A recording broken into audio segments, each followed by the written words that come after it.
হ্যাঁ, সামনে যে কোনো একটা ফ্লাওয়ার শপ থেকে গাড়ি থামাও, কিছু ফুল কিনতে হবে। গিফট নিয়েছিস তো, আবার ফুল কেন? উফ, তুমি বুঝবে না, থামাতে বলছি থামাও। ছোট বোন জিমিনের কথার মাঝেই সামনে একটা ফ্লাওয়ার শপ দেখতে পেয়ে গাড়িটা রাস্তার একপাশে পার্ক করে জাংকুক। জিমিন দ্রুত গাড়ি থেকে নামে আর জাংকুককেও নামার তাড়া দিয়ে শপের দিকে এগিয়ে যায়। জিমিনের এক বান্ধবীর আজ জন্মদিন, সেই উপলক্ষে জিমিন এবং জাংকুক উভয়ই নিমন্ত্রণ পেয়েছে আর সেখানে যাচ্ছে এখন। জিমিনের পুরো ফ্রেন্ড সার্কেলের হার্ট টপ হলো জাংকুক, তাই জিমিনের বন্ধুর জন্মদিনে জাংকুকের দাওয়াত পাওয়াটা অস্বাভাবিক কিছু নয়। ফ্লাওয়ার শপের বাইরে দাঁড়িয়ে জিমিনের জন্য অপেক্ষা করতে করতে জাংকুক এদিক সেদিক তাকাচ্ছে। ফুল বাজার করতে যে জিমিনের বেশ অনেকখানি সময় লেগে যাবে এতে কোনো সন্দেহ নেই ওর। আমাকে একটা গোলাপের তোড়া দিন। একটা মিষ্টি কণ্ঠ কানে আসতেই ঘাড় ফিরিয়ে তাকায় জাংকুক। ক্ষণিকের জন্য যেন ওর চোখ জোড়া আটকে যায়। একটি মেয়ে জাংকুকের চাইতে খানিকটা দূরে দাঁড়িয়ে, সে ঘাড় এদিক ওদিক করে ফিরিয়ে মনোযোগের সহিত সাজিয়ে রাখা ফুলগুলো দেখছে। ফুলের প্রতি ভালোবাসা যেন তার চোখে মুখে উপচে পড়ছে। মেয়েটির পরনে লাল রঙের সালোয়ার কামিজ, কাঁধ পর্যন্ত খোলা চুল আর হাতে লাল রঙের কাঁচের চুড়ি, ঠোঁটে লাল টুকটুকে লিপস্টিক। মেয়েটির আগাগোড়া লাল রঙে মোড়ানো। মেয়েটিকে দেখতে বোধহয় একটু বেশি মায়াবী দেখাচ্ছে। জাংকুক কোথায় যেন পড়েছিল, ছেলেরা লাল পোশাকে আবৃত মেয়েদের প্রতি খুব সহজেই আকৃষ্ট হয়। তবে কি তা সত্যি? জাংকুকে তাকিয়ে থাকার মাঝেই নিজের কাঙ্ক্ষিত গোলাপের তোড়া মেয়েটি হাতে পেয়ে দাম শোধ করিয়ে দেয় আর মিষ্টি করে হাসি দিয়ে বিদায় জানালো দোকানিকে। হাসি জিনিসটার ছোঁয়াচে। জাংকুকের চেহারাও যেন ফুটে উঠল এক চিলতে হাসি, তবে সেটা মুগ্ধতার, মেয়েটির মুগ্ধতার। মেয়েটি ইতিমধ্যে সেখান থেকে চলে গিয়েছে। তারপর জিমিন এসে জাংকুককে ডাক দিতে ওর ঘোর কাটে, তবে চিন্তা থেকে একেবারে বের করে দিতে পারে না মেয়েটিকে। বুঝতে দেরি হয় না মেয়েটি তার মন ডাকাতি করে গিয়েছে। এরপর বেশ কিছুদিন কেটে যায়, তবে মেয়েটির দেখা সে আর পায় না। একই রাস্তা দিয়ে বারবার আসা যাওয়া করেছে সে। নিজের কিশোর বয়সী ছেলেদের মতন আচরণ দেখে ওর নিজের উপর হাসি পেল। পর মুহূর্তে আবার মেয়েটির সেই মায়াবী চেহারাখানা মনে পড়ে গেল। লাভ এট ফার্স্ট সাইট বলেও তো একটা কথা আছে নাকি? সেদিন কি যেন ভেবে সে ফ্লাওয়ার শপের দোকানের কাছ থেকে জানতে চাইল সেদিনের মেয়েটির কথা। বেশ অনেকক্ষণ বিস্তারিত বোঝানোর পর মধ্যবয়স্ক মহিলা দোকানের মনে পড়ল, আচ্ছা তেইয়নের কথা বলছেন, সে তো এদিকেই থাকে। খুশিতে ছেয়ে গেল জাংকুকের মন। অবশেষে খোঁজ পেল সে। বেশি কিছু জানতে না পারলেও এই নাম জানতে পারাটাই অনেক কিছু বলে মনে হলো জাংকুকের। নাই মামাছি কানা মামা অনেক ভালো। তেইয়ন মানে তে, সুন্দর নাম। মুচকি হাসলো জাংকুক। আকাশটাই মেঘ করেছে, কিছুক্ষণের মাঝেই আকাশ ভেঙে বৃষ্টি আসবে বোধ হয়। গাড়িতে উঠে বসা মাত্র হলো তাই। ঝিরঝিরি বৃষ্টি ধীরে ধীরে বড় বড় ফোঁটা, একসময় প্রচন্ড গতির বৃষ্টির রূপ নিল। এদিকে রাস্তাঘাট খানিকটা নির্জন, রাস্তার দুধারে বেশ ঘন জঙ্গল। হঠাৎ রাস্তার একপাশে কাউকে ছাতা মাথায় হাত নাড়তে দেখতে পায় জাংকুক। বোধহয় লিফট চাইছে। চারপাশ খানিকটা অন্ধকারাচ্ছন্ন হওয়ায় কিছু বোঝা যাচ্ছে না। কাছাকাছি আসতে জাংকুক বুঝতে পারলো ওটা একটা মেয়ে। গাড়ি থামাবে কি থামাবে না ভাবতে ভাবতে মেয়েটির সামনে এসে গাড়ি না থামিয়ে পারলো না সে। এমন নির্জন একটা রাস্তা, তার উপরে বৃষ্টি পড়েছে। মেয়েটি যদি কোনো বিপদ হয়। গাড়ি থামতেই মেয়েটি সামান্য ঝুঁকে গাড়ির বন্ধ জানালায় দুবার টোকা দিল। সেদিকে তাকাতেই থমকে গেল ক্ষণিকের জন্য জাংকুক। এটা তো তেইয়ন। প্রথম দেখায় তার মন ডাকাতি করে নিয়েছে যে। আকাশের চাঁদ হাতে পাওয়ার ন্যায় খুশি হয়েছে জাংকুক। এভাবে হুট করে ওকে পেয়ে যাওয়ার কথা ভাবতেও পারেনি। নিজের বিষয় কাটাতে খানিকটা সময় নিয়ে গাড়ির জানালা নামাতেই তে চোখে মুখে আতঙ্ক নিয়ে দ্রুত বলল, আমাকে একটু লিফট দেওয়া যাবে? দেখুন না, একটা ট্যাক্সি অব্দি নেই রাস্তাটাতে, কিছুটা সামনে নিয়ে নিলেই হবে। জাংকুক দ্রুত মাথা নেড়ে গাড়ির দরজার লক খুলে দিল। তে ছাতাটা বন্ধ করে ছিটের নিচে একপাশে রেখে দিয়ে উঠে বসে কৃতজ্ঞতামূলক হেসে তাকে ধন্যবাদ জানালো। অনেকটা ভিজে গিয়েছে তে, আজ তার পরনে বেগুনি রঙের সালোয়ার কামিজ, চুলগুলো বাঁধা রয়েছে, হাতে চুড়ি আর কানে ছোট ঝুমকো। জাংকুক আর চোখে একবার তাকে পরখ করে নিয়ে গাড়ি স্টার্ট দিতে দিতে বলল, আপনার নাম? জেনেও না জানার ভান করলো জাংকুক। কিম তেহন, সবাই আমাকে তে বলে ডাকে। আর আপনার? জন জাংকুক। তের অগোচরে জাংকুক মুচকি হাসলো। অবশেষে খুঁজে পেল তার মন ডাকাতকে, আর হারাতে দেবে না সে তাকে।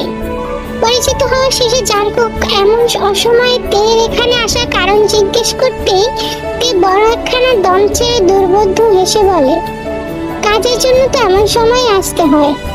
কাজ? কি কাজ? জাংকুক না বুঝে বলে। তে উত্তর না দিয়ে হুট করে কাঁধে থাকা ব্যাগের ভিতরে হাত ঢুকিয়ে কিছু একটা খুঁজতে ব্যস্ত হয়ে পড়ে। বাইরে বৃষ্টির গতি যেন বেড়েই চলেছে, অন্ধকারও পাল্লা দিয়ে বাড়ছে। জাংকুক গাড়ির হেডলাইট জ্বালিয়ে দিয়ে জিজ্ঞেস করলো, কি করছেন? ফোন বুঝি? এমন সময় তে হুট করে ব্যাগ থেকে একটা ছোটখাটো ছুরি বের করে হাসি মুখে জাংকুকের দিকে বাগিয়ে ধরতেই আকস্মিক ঘটনায় জাংকুক ভয় পেয়ে চমকে ওঠে। ও গাড়ির স্টিয়ারিং ডান দিকে ঘুরিয়ে দিয়ে ব্রেক করতে নিলে গাড়িটা একটা গাছের সাথে সংঘর্ষ হতে হতে বেঁচে যায়। দুজনেই সামনের দিকে ঝুঁকে পড়লেও সিট বেল্ট থাকায় মাথায় আঘাত পাওয়া থেকে বেঁচে যায়। জাংকুক বিস্ফারিত চোখে তের দিকে তাকাতেই তেকে ক্রূর হাসি নিয়ে তাকিয়ে থাকতে দেখে। বুঝতে পারিনি এখনো ব্যাপারটা। এসবের মানে কি? মানে একদম সহজ, যা কিছু আছে আমার হাতে তুলে দে। কি তুলে দেবো? তে বোধহয় খানিকটা বিরক্ত হলো। ছুরিটা জাংকুকের দিকে উঁচিয়ে দাঁত চেপে বলল, সাথে টাকা পয়সা, ফোন ঘড়ি, যা কিছু আছে সব আমার হাতে তুলে দিন এক্ষুনি, নয়তো এই যে সুন্দর জিনিসটা এটা সোজা গলায় চালিয়ে দেব। ছুরিটার দিকে তাকাতে ভয়ার্থ দৃষ্টিতে তাকিয়ে ঢোক গিলল জাংকুক। এসব কি হচ্ছে কিছুই তার মাথায় ঢুকছে না। মেয়েটি তার মন ডাকাতি করে নিয়েছে ঠিক, কিন্তু তাই বলে সে সত্যি সত্যি ডাকাত? এই ধরনের কাজে জড়িত কারো প্রেমে পড়েছে জাংকুক ভাবতেই জাংকুকে নিজেকে বোকা বোকা বোধ হলো। নিজের ভাগ্যকে দোষ না দিয়ে পারলো না সে। দুনিয়ার সব মেয়ে ছেড়ে শেষমেশ কিনা এমন একটা মেয়ের প্রেমে পড়লো। কথা কানে যাচ্ছে না আপনার? যা কিছু আছে আমার হাতে তুলে দিন বলছি। এর চেঁচানিতে বারবার চমকে উঠছে জাংকুক। এই কণ্ঠস্বরটাই সেদিন তার মাঝে মুগ্ধতার সৃষ্টি করেছিল, আর আজ আতঙ্ক। কি হলো? কোনো চালাকি নয়, খবরদার, এক্ষুনি সব আমার হাতে তুলে দিন। কপালের ঘামটুকু মুছে নিয়ে হাতে থাকা ঘড়িটা খুললো জাংকুক। এর ঠোঁটে বাঁকা হাসি ফুটে উঠল। খালি থাকা হাত বাড়িয়ে দিতেই জাংকুক সেখানে ঘড়িটা দিয়ে নিজের ওয়ালেট বের করে সব ক্যাশ তের হাতে তুলে দেয়। তে সেগুলো নিজের সাথে থাকা একটা ব্যাগে ঢুকিয়ে নেয় আর ছুরিটাকে সতর্কতার সাথে ঠিক করে ধরে। বেশ বোঝা যাচ্ছে এদিক সেদিক হলেই সেটা চালিয়ে দিতে দুবার ভাববে না সে। জাংকুক আবারও নিজের পকেটের দিকে হাত দিলে তে ভাবে ফোন বের করছে বোধহয়, কিন্তু তেকে অবাক করে দিয়ে জাংকুক সেকেন্ডের মাঝে একটা পিস্তল বের করে তের কপালে ঠেকায়। ঘরকে গিয়ে তে হাত থেকে ছুরিটা ফেলে দেয়। ফিটের সাথে চিপকে বসে চোখজোড়া বড় বড় করে নেয় ও। বছর খানিকের অভিজ্ঞতায় এমন কিছু ফেস করতে হয়নি তেকে, তাই ভালোই ভয় পেয়ে গিয়েছে। একটু আগে যে বাঁকা হাসি তের চেহারায় ছিল সেটাই যেন এখন জাংকুকের চেহারায় ফুটে উঠেছে। বন্দুক? সিনিয়র ইন্সপেক্টর জিয়ন জাংকুক, ভুল জায়গায় ভুল উদ্দেশ্য নিয়ে এসে পড়েছে ডিয়ার। সিনিয়র ইন্সপেক্টর জিয়ন জাংকুক, ভুল জায়গায় ভুল উদ্দেশ্য নিয়ে এসে পড়েছে ডিয়ার। এক হাতে নিজের পরিচয়পত্র উঁচু করে ধরে তের সামনে। তে কয়েক সেকেন্ড ঘন ঘন চোখের পলক ফেলে কার্ডটার দিকে তাকিয়ে থাকে, আর আচমকা এই ঠোঁট উল্টে ভ্যা করে কান্না জুড়ে দেয়। জাংকুক তা দেখে হাসি চেপে বন্দুকটা নামিয়ে নেয়। সরি, মাফ করে দিন আমাকে প্লিজ, ঠিক যেতে দিন, আমি কিছু করিনি। কাঁদতে কাঁদতেই বলল তে। জাংকুকের কাছে হাসি চেপে রাখা কঠিন হয়ে উঠেছে। সে জানে তার রাগ হওয়া উচিত, কিন্তু তের এই কান্নারত চেহারা দেখে তার এত হাসি পাচ্ছে কেন সে বুঝতে পারছে না। এসব কেন করেছো? টাকার যখন এতই প্রয়োজন তাহলে ভালো কাজ করতে পারতে। তে আচমকা কান্না থামিয়ে চেঁচিয়ে বলে ওঠে, ভালো কাজটা কি আপনি দিবেন? আপনি চালাবেন বলুন, কাজ কে দেবে? কাজ পাচ্ছে না দেখেই তো এই পথে পা বাড়িয়েছি। কেউ সাধে এসব কাজে জড়ায় না। আবারও সুর তোলা কান্না জড়ে দেয় সে। জাঙ্কুক ধীর কণ্ঠে বলে, বাসায় কে আছে? তে চোখ নাক মুছে বলে, আমি আর ছোট বোন। বাবা মা? ডিভোর্সের পরে বাবা মা আমাদের খোঁজ নেওয়ার প্রয়োজন মনে করেনি। জাঙ্কুকের খারাপ লাগে খানিকটা, কথাটা সত্যি। কেউ সাধ করে এই পথে পা বাড়ায় না, কিন্তু তাই বলে অপরাধ তো মাফ করে দেওয়া যায় না। শত হোক, জাঙ্কুক নিজেও একজন আইনের রক্ষক। আপনি আমায় ধরে নিয়ে যেতেই পারেন, কিন্তু তারপর আমার ছোট বোনটার কি হবে একবার ভেবে দেখবেন। জাঙ্কুক বুঝলো তে তাকে ইমোশনাল ব্ল্যাকমেল করার চেষ্টা চালাচ্ছে। সে ভ্রুকুচকে বলল, কতদিন ধরে করছো এসব? 1 বছর মতো হবে। কতজনকে টার্গেট করেছো?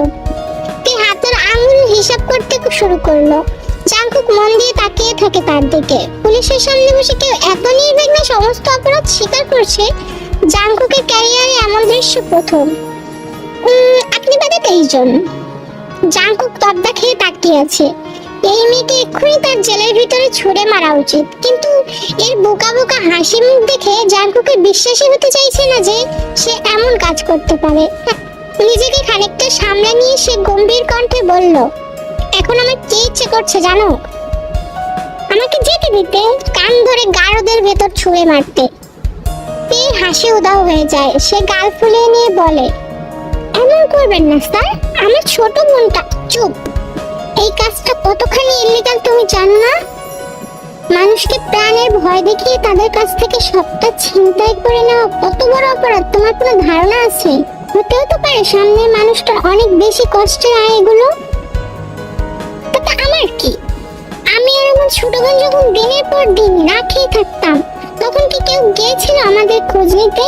নাকি মানুষের দাঁড়ে দাঁড়ে ঘোরার পর কেউ কাজ দিয়েছিল আমায়? জাঙ্কুক চুপ করে থাকে কিছুক্ষণ। হঠাৎ তার মাথায় একখানা দুষ্ট বুদ্ধি উকি দিলে সে হাসি দিয়ে লুকিয়ে গম্ভীর হয়ে বলে, যদি আমি কাজ দিই?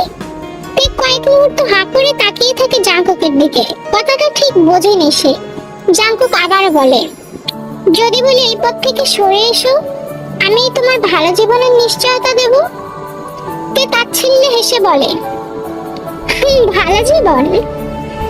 আপনি তো এক্ষুনি ধরে নিয়ে গিয়ে জেলে পুরে দেবেন আমায়, আবার বলছেন ভালো জীবন।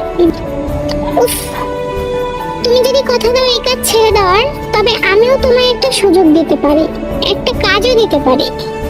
কাজ? কি কাজ? আমার ভালোবাসার কাজ। তুই হাঁ করে তাকিয়ে আছে এই কথা শুনে ওর দিকে। কথাটা ঠিক হজম হয়নি তে। আপনি কি আমায় কুপ্রস্তাব দিচ্ছেন? কথাটা শুনে জাঙ্কুক রীতিমতো থতমত খেয়ে বলে, না, আপনি ভুল বুঝছেন। তাহলে বিয়ে করবেন আমায়? তেল কুচকানো কপাল আরো কুচকে আসে। মজা করছেন? উফ, মোটেও না। বিয়ে করবে আমায়? হাসালেন মিস্টার জন জাঙ্কুক। আপনার মতন একজন পুলিশ অফিসার আমার মতো একটা ছিনতাইকারীকে এমন প্রস্তাব দিচ্ছে? ব্যাপারটা হাস্যকর নয় কি? হয়তো, কিন্তু আমার তাতে কিচ্ছু যায় আসে না। তুমি বলো, কাজটা গ্রহণ করবে? এর বদলে তোমার এবং তোমার বোনের সারা জীবনের দায়িত্ব নিতে আমি রাজি। মানে কি সবে? আশ্চর্য! আমি কি হ্যাঁ ধরে নেব? আরে আজব তো। Yes or no?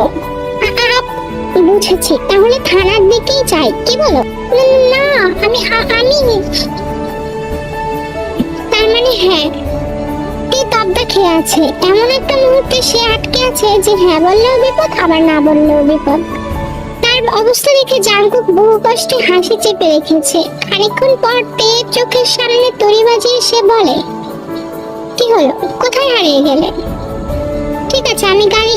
বলতে বলতে জাঙ্কুক গাড়ি স্টার্ট দিতেই তে চেঁচিয়ে উঠে বললে, এই না না প্লিজ, ঠিক আছে, আমি রাজি। কিন্তু বলা শেষে তে নিজেই নিজের মুখ চেপে ধরলো।